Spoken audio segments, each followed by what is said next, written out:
जळगाव जिल्ह्यामध्ये वादळी वाऱ्यासह जोरदार गारपीट। जळगाव यावल चोपडा तालुक्यामध्ये अनेक भागात गारपिटीसह जोरदार पाऊस। रब्बी हंगामातील गहू, कांदा, केळी, मका यांसारख्या पिकांना फटका।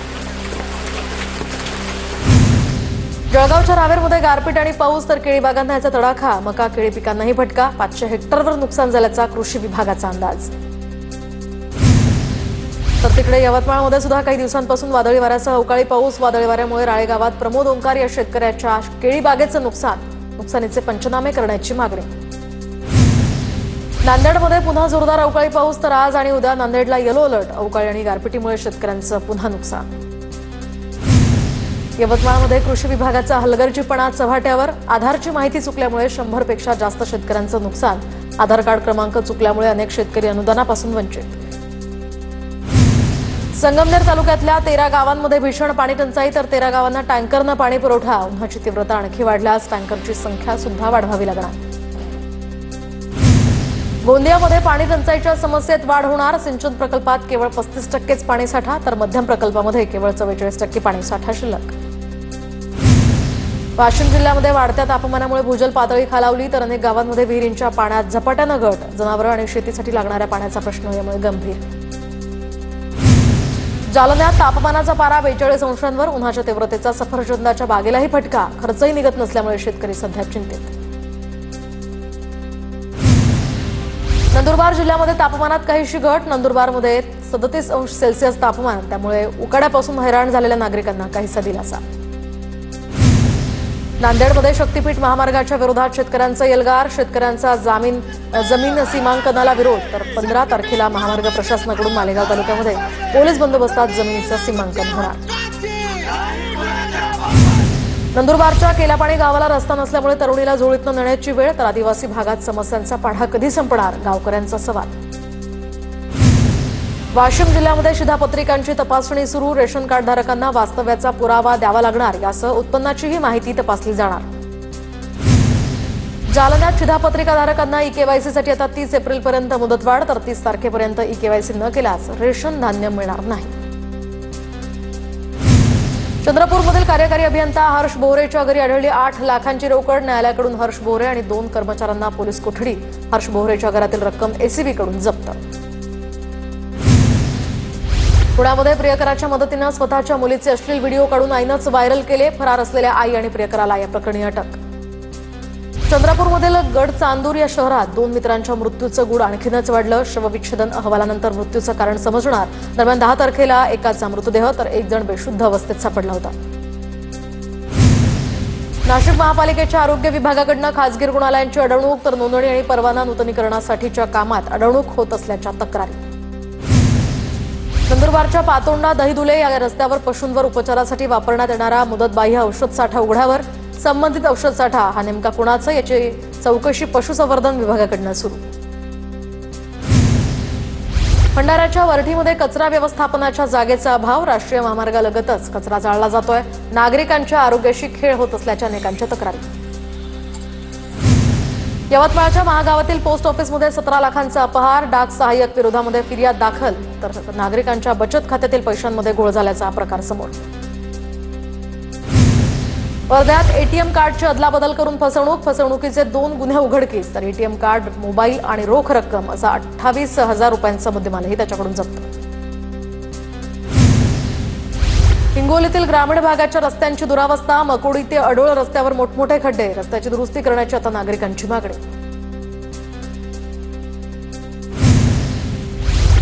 हिंगोली मार्केट यार्डमध्ये हळदीच्या भावात 1,000 ते 1,500 रुपयांची घसरण तर 16,000 रुपये प्रति क्विंटल दर 1,500 हा कमी तर शेतकऱ्यांची यामुळे चिंता वाढली। बीडमध्ये भव्य रांगोळीमधून डॉक्टर बाबासाहेब आंबेडकर यांच्या 32 पदव्यांची माहिती। वैद्यनाथ रेल्वे स्टेशन परिसरात डॉक्टर बाबासाहेब आंबेडकरांच्या शिक्षणाची महती दाखवणारी ही रांगोळी साकारण्यात आली आहे।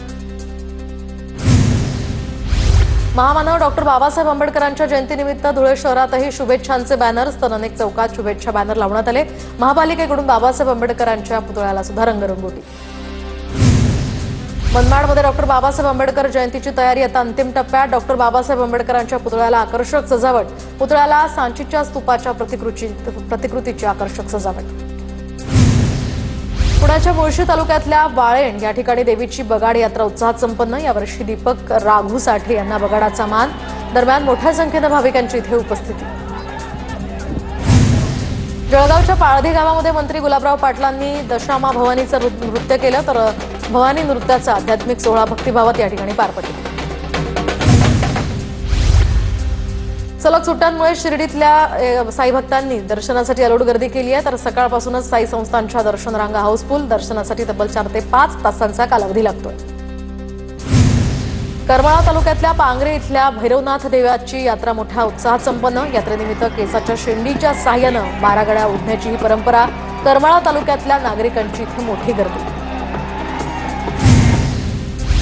नांदेडच्या डोणगावात कावड यात्रेचा उत्साह। यानिमित्त मोठ्या संख्येने भाविक जमले, तर यात्रेनिमित्त काठ्या कावडाची ही मिरवणूकही काढली। हजारो महिला आणि पुरुष भाविकांचा यामध्ये सहभाग।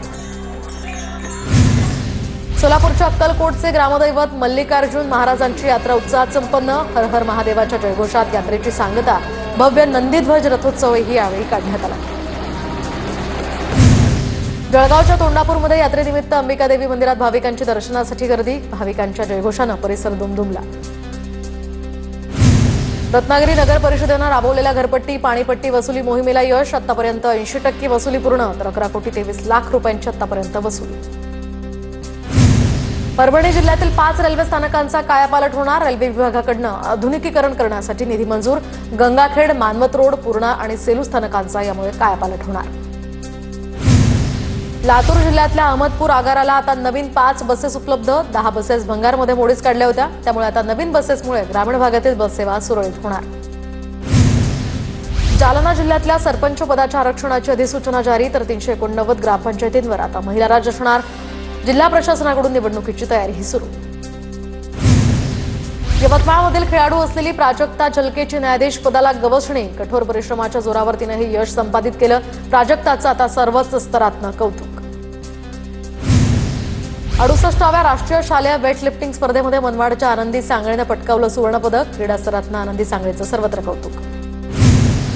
पुरुष आयोगाच्या मागणीसाठी 19 एप्रिलला दिल्लीच्या जंतर मंतर मैदानावर धरणे आंदोलन होणार, तर जेंडर इक्वॅलिटी ऑर्गनायझेशन अध्यक्ष आनंद बगाडे यांची माहिती। बुलढाण्यामध्ये विधवा घटस्फोटित महिलांचा पुनर्विवाह सोहळा उत्साहात संपन्न। सोहळ्यामध्ये 10 जोडपी विवाहबद्ध झाल्याची माहिती। यवतमाळच्या कोर्टा गावामध्ये हनुमान जयंतीचं औचित्य साधून सामूहिक विवाह सोहळ्याचं आयोजन। 6 जोडप्यांचा विवाह या ठिकाणी संपन्न। आतापर्यंत तब्बल 6,500 तरुण तरुणींचा विवाह। पुण्याच्या भोरमधील नसरापूरमध्ये आदिवासींसाठी दाखले वाटप शिबिर, तर आदिवासींच्या सत्यशोधक बहुजन आघाडीच्या सहकार्यानं दाखले वाटप शिबिराचं आयोजन। सिंधुदुर्ग जिल्ह्यामध्ये बायोगॅस बांधणीवर नागरिकांचा भर, तर घावनळे या गावातील ग्रामस्थांचा बायोगॅस प्रकल्प बांधण्याचा निर्णय। 35 ते 50 घरांनी बायोगॅसची केली निर्मिती। जळगावच्या मळनेरमधील कळमसरी या शिवारातील शेतात आग लागल्याची घटना, तर 100 क्विंटल ज्वारीसह चारा आणि शेतातील साहित्य यामुळे जळून खाक। अज्ञात व्यक्तीविरुद्ध पोलिसात गुन्हा दाखल। उरणमध्ये पिरवाडी समुद्रात अडकलेल्या 4 पर्यटकांना वाचवण्यात यश। पर्यटकांना सागर रक्षक दलाच्या मदतनीसांनी वाचवलं। दरम्यान समुद्र किनाऱ्यापासून 300 मीटर अंतराच्या खडकावर पर्यटक अडकले होते।